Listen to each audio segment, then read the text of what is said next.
নাপিতকে ঘর ভাড়া দিয়ে ওই টাকা দিয়ে চাউল কিনে ভাত খেয়ে ইবাদত কবুল হবে না।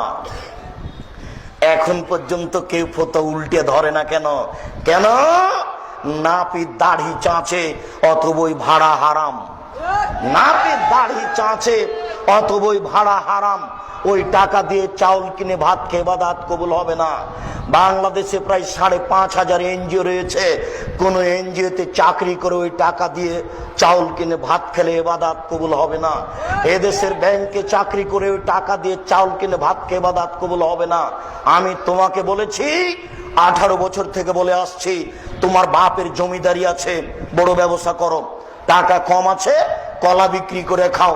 তার চেয়ে টাকা কম আছে, চকলেট বিক্রি করে খাও।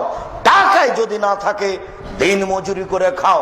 দিন মজুরির কাজ না পেলে চলে যাও গাজীপুর ট্রেন স্টেশনে, জয়দেবপুর ট্রেন স্টেশনে। মানুষের ব্যাগ ধরে গাড়িতে তুলে দিবে। সারাদিন কাজ করলে 300 টাকা পাবা। 200 টাকা খাবে আর 100 টাকা রেখে দিবে।